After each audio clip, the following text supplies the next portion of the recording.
race week is over. Bye-bye, Hamilton Island. We had a blast. What are you doing there? Trying to get this damn fender. It's no laughing matter. Don't fall over. It must be... Oh, shoot.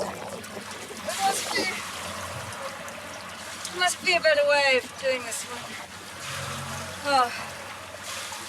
There should be some cabin boy or something to do this, you know?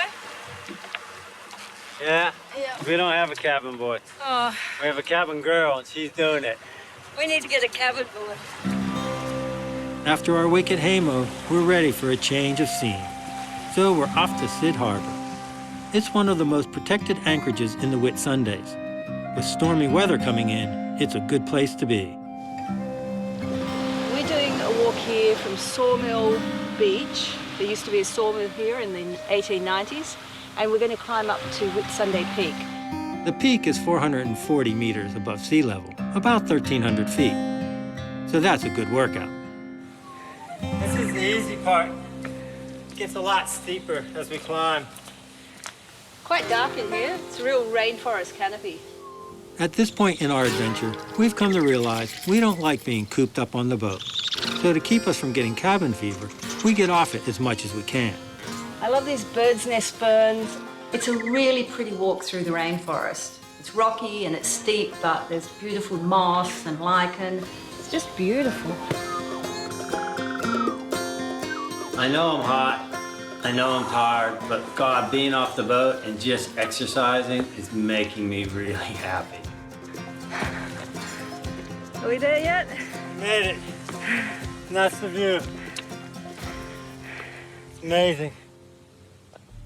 I couldn't believe it. I turned around and Dan was right out on the edge of this rocky cliff. He's scared of heights in general, and he freaks out if I go near the edge of a cliff. Unbelievable. Do you realize how close you are to the edge? No, I don't even want to look that way because I'm scared of heights.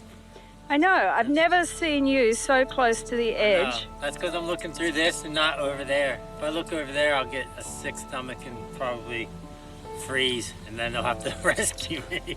I can't believe it. I know, I'm not looking over there. You shouldn't even have told me. Now I'm scared. Well, get away. Don't let me look that way. Get away from there. Whew. You're a funny thing. Well, I'm scared of heights. Oh my God, if I'd known that it was that close to the edge, I would have just froze. They would have had to helicopter me off the mountain. This morning, Dan's in a contemplative mood. So what have you been thinking about? I was thinking about my motorcycling and how when I'm on the motorcycle and I'm traveling, every morning when I wake up at the hotel, I think, oh, I can't wait to get on my bike and see what roads I'm on today. It's different doing the sailing. I don't wake up in the morning and think, oh, the wind's blowing. Can't wait to go for a sail. I keep expecting to wake up and go, wow, this is the lifestyle I want forever, you know? Sell the house and let's go sail around the world. But there's a part of me that just thinks, oh, I'd just rather be back at home riding my motorcycle, petting the dog. Maybe I'm a motorcyclist at heart trying to be a sailor. I don't know. This is the reason we're here, to work out if the fantasy of sailing into the sunset lives up to the reality.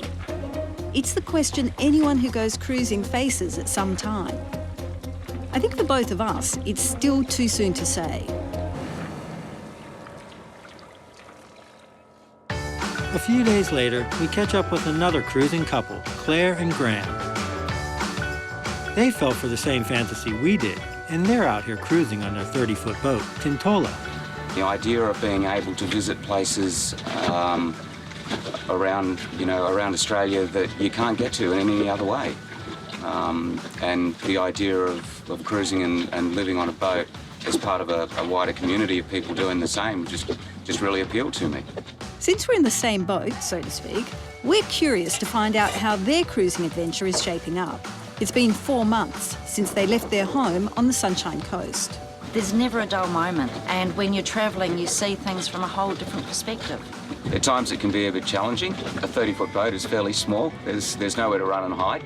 like all couples, I guess. You know, we have our moments, and but you're sort of forced to work through that. You know, sometimes you have to just take a big, deep breath and go and make a cup of tea. Like a lot of cruisers, these guys have had to face some pretty serious challenges. Graham's had to overcome seasickness, and Claire has experienced panic attacks. When the boat starts to heel over, I start freaking out. I feel like such a fool because I can't sail. But I'm getting there.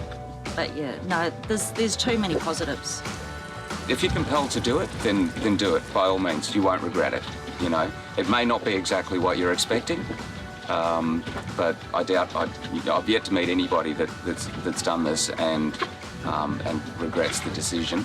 That's pretty definitive. Hopefully, in another couple of months, we'll be equally convinced about the cruising lifestyle. For now, one thing we do love about cruising is the sundowners. Impromptu get-togethers like this one. There's one thing in life I'm really, really, really bad at, and that's throwing. So stand clear. That's fine. A bunch of boaties, some beers, and no matter where you are, a bit of a party. Tonight, we've got a reason to celebrate. It's my birthday. Happy birthday, dear Maxine. Happy birthday to you. Coming up, Maxine takes skincare to a whole new level. This is what I do to keep the sun off. And I find the barber I've always been looking for. Not only is she in a bikini doing haircuts, she's in an American flag bikini doing haircuts.